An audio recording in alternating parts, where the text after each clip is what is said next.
Next ఒత్తు చా గుణితం.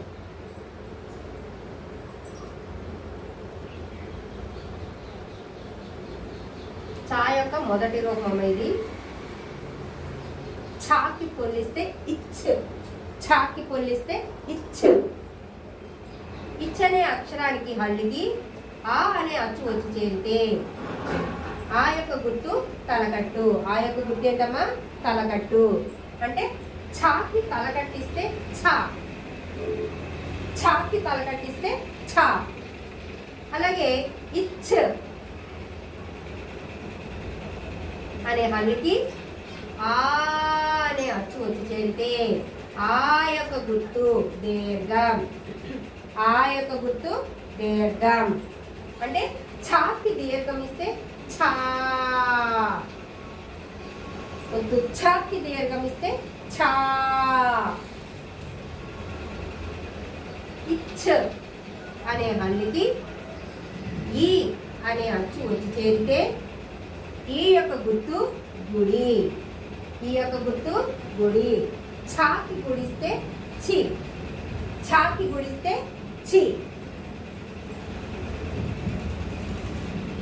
ఇచ్ అనే హల్లుకి ఈ అనే అచ్చు వచ్చి చేరితే ఈ యొక్క గుర్తు గుడి దీర్ఘం, ఈ యొక్క గుర్తు గుడి దీర్ఘం.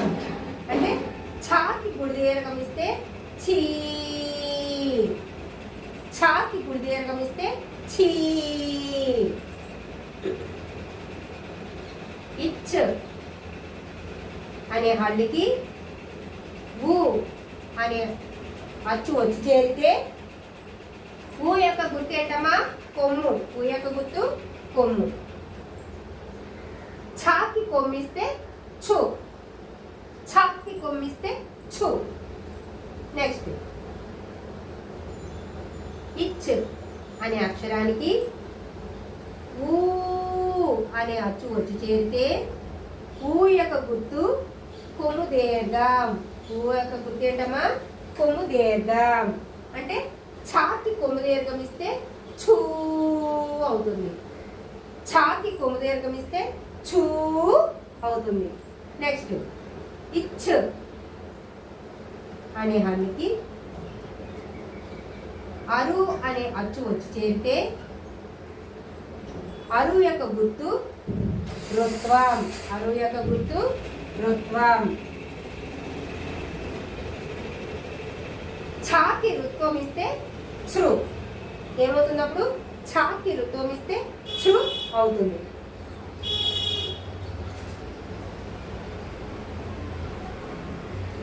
ఇచ్ అనే హల్లుకి అరు అనే అచ్చు వచ్చి చేరితే అరు యొక్క గుర్తు రుత్వ దీర్ఘం, అరు యొక్క గుర్తు రుత్వ దీర్ఘం. ఛాకి రుత్వ దీర్ఘం ఇస్తే ఛూ అవుతుంది. ఛాకి రుత్వ దీర్ఘం ఇస్తే ఛూ అవుతుంది. నెక్స్ట్ ఇచ్ అనే హల్లుకి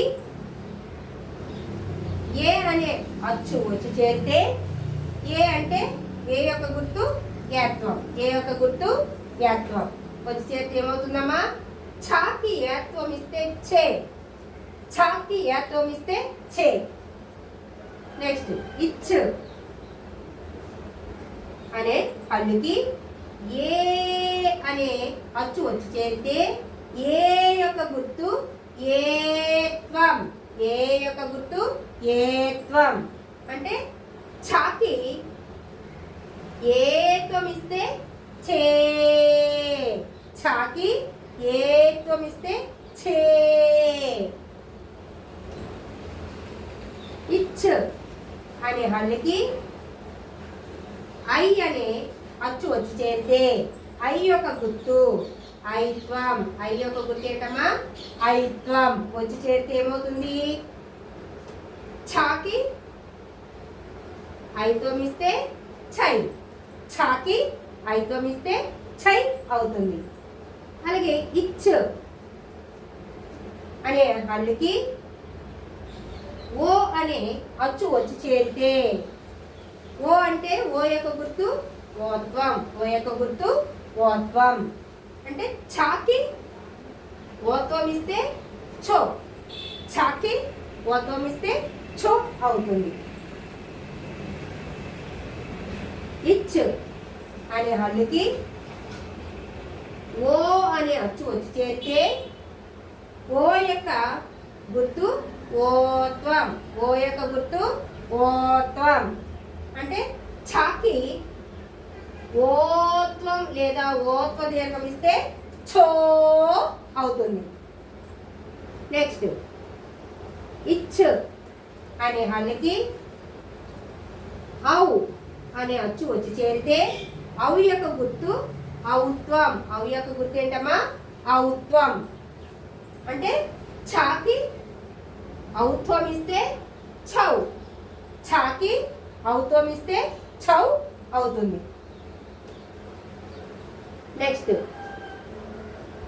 ఇచ్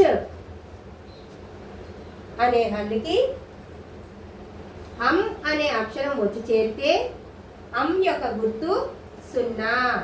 అం యొక్క గుర్తు సున్నా. అంటే ఛాకి సున్నా పెడితే ఛం అవుతుంది. ఒత్తు ఛాకి సున్నా పెడితే ఛం అవుతుంది. ఇచ్ అనే హల్లుకి ఆహా అనే అక్షరం వచ్చి చేరితే ఆహా అనే అక్షరం వచ్చి చేరితే ఆహా యొక్క గుర్తు విసర్గ. ఆహా యొక్క గుర్తు ఏంటమ్మా విసర్గ. అంటే ఒత్తు ఛాకి విసర్గ ఇస్తే ఛహా. ఒత్తు ఛాకి విసర్గ ఇస్తే ఛహా అవుతుంది. ఈ విధంగా చా అనే అక్షరానికి గుణింతం గుర్తులని చేర్చడం వలన మనకి చా గుణింతం అనేది వచ్చింది. ఓకేనమ్మా, ఇది ఒత్తు చా గుణింతం. చూడండి ఒకసారి. ఛాకి తలకట్టిస్తే ఛా. ఛాకి దీర్ఘం ఇస్తే ఛా. ఛాకి గుడిస్తే ఛీ. ఛాకి గుడి దీర్ఘం ఇస్తే ఛీ. ఛాకి కొమ్మిస్తే ఛు. ఛాకి కొమ్ము దీర్ఘం ఇస్తే ఛూ. ఛాకి ఋతువం ఇస్తే ఛృ. ఛాకి ఋతు దీర్ఘం ఇస్తే ఛృ. ఛాకి ఏత్వం ఇస్తే ఛే. ఛాకి ఏతు దీర్ఘం ఇస్తే ఛే. ఛాకి ఐత్వం ఇస్తే ఛై. ఛాకి ఓత్వం ఇస్తే చో. ఛాకి ఓతు దీర్ఘం ఇస్తే ఛో. ఛాకి ఔత్వం ఇస్తే ఛౌ. ఛాకి సున్నా పడితే ఛం. ఛాకి విసర్గ ఇస్తే ఛహా. ఈ విధంగా చాగురంతం అనేది ఏర్పడిందమ్మా. ఈరోజు మనం చాగురంతం మొత్తం చాగురంతం నేర్చుకున్నాం కదా. రేపు మళ్ళీ కలుద్దాం.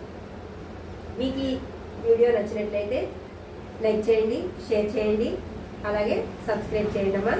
మరిన్ని వీడియోల కోసం గంట సింబల్ని యాక్టివేట్ చేసుకోండి.